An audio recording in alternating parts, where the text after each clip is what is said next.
Happy New Year's Day 2022. I hope everybody had an awesome day with their family celebrating and ringing in the new year. I also hope everybody had an awesome New Year's Eve last night, closing out 2021.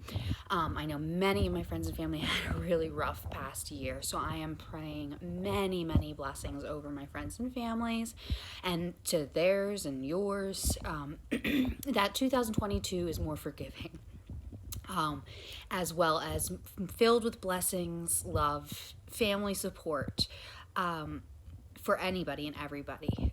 Every year, as a year closes, I always feel like every year is good. Some years are harder than others, that's for sure.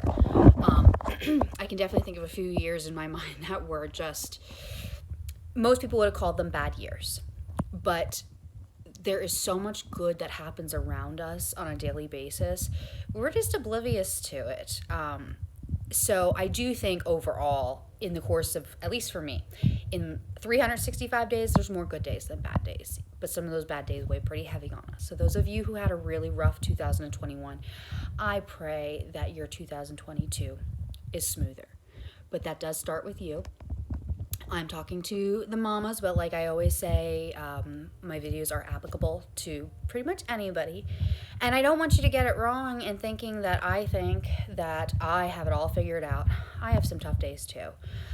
Just yesterday, it was a bumpier day with the kids. We have 4 kids. One's not living at home. She's older in college. And then we have 3 young ones. And with the holidays and losing the schedule or staying up a little later than usual. Like, our kids didn't stay up till midnight last night, but we did keep them up late. We had a ton of fun.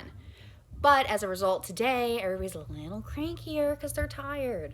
So I try to just keep thinking, taking it with a grain of salt, deep breath, remembering the fun moment when there's a hard moment happening.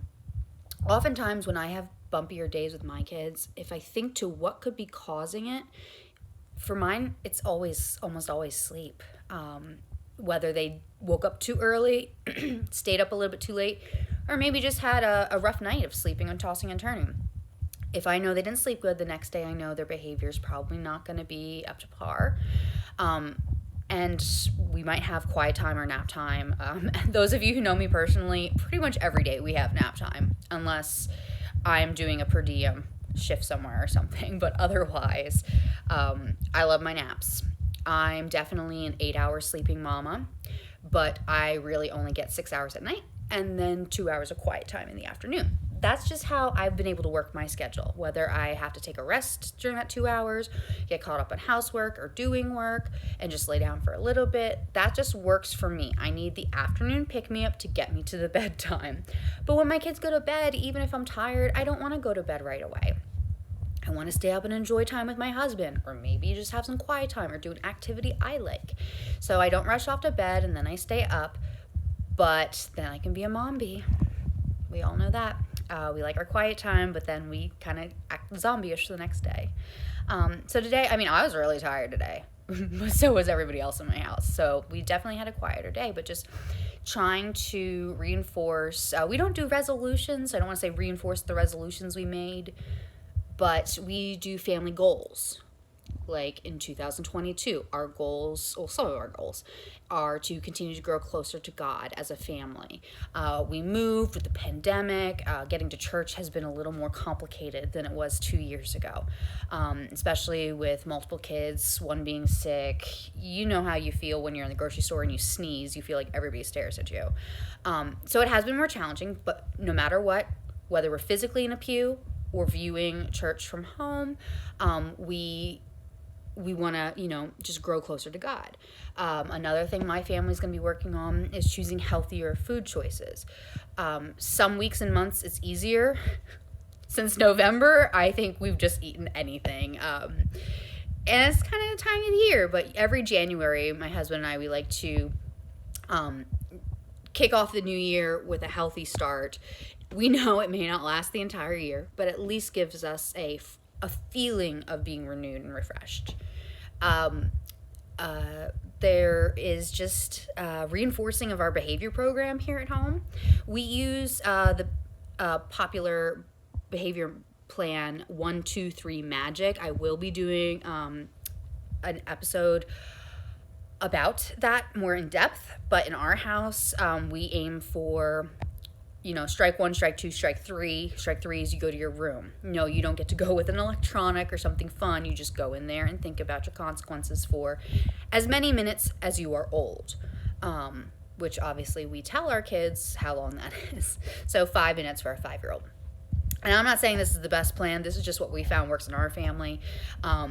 By doing this, it helps me personally yell less, raise my voice less, because there's more details on how it works, but just, being consistent. That was probably the best way I could describe it, is we want to be more consistent with our behavior plan in this new year with our kids. We have some awesome kids with big personalities, super quirky. You put all 3 in a room, though, you can tell that room is not big enough for those 3 personalities. So we have to find our way to divide and conquer. So those are just some of my and my family's resolutions or goals of 2022. I would love to hear from you, though. I want to hear what you, your kids, your family, what are your resolutions or goals, or how do you feel like you're going to help start this first week in 2022 with, going in maybe a better direction? Always give yourself grace, and if one day goes to poo, next day is a new day. So we just got to pick up those pieces and keep pushing forward. Like I said, last night was a rougher night for me personally. Nobody knew it, but in my head it was a rougher night. But nonetheless, I just had to compartmentalize, put that aside, and then I got to spend and enjoy time with my family. And then today, it's a new day. I can problem solve anything I couldn't solve yesterday. So I really, really want to keep the focus, though, of my vlogs is helping mothers. I want to help you. This is not for a financial gain. This is not for me. This channel definitely is hard work getting it established and started. Please head to mediocremama11.com. Check out my website. It is a work in progress. But mostly I'm active on YouTube, Mediocre Mama. Ironically, I think I was wearing this shirt in the thumbnail picture there. But please subscribe. Subscribing will help me out tremendously in the next coming months to my YouTube channel. I'd love for you to subscribe to my website, follow me on Facebook, Pinterest, Instagram. That's all awesome. I'm trying to be more present there, but YouTube and Facebook is probably where I'm going to be trying to do most of my information. But I really, really want to be interactive. I don't want to be doing this for me. I want to be doing this for you mamas, because I know how hard some days are. We can look to the public like we're pulling it all together, but as one of my good friends, Gary, has said, we moms tend to be ducks. We look smooth gliding across the water, but we're sometimes treading a mile a minute under the water, and other people don't see that. So a little shout out to Gary Lando, our realtor who sold us our house this past year, but that definitely was a word of wise from him. So on that note, I hope you guys have a great evening and a great first day. Enjoy tomorrow. Spend it with your family before we kick off to a new work week. Those of us who go back to work on Monday, or maybe not. I'm here for you. Starting Monday, though, I am going to be getting a mini-series about self-health and self-wellness and focus. More to come on that, though, come Monday. So for now, good night. Follow me, subscribe to me, Mediocre Mama. Thank you. And again, I'm Megan Snow. Have a good night.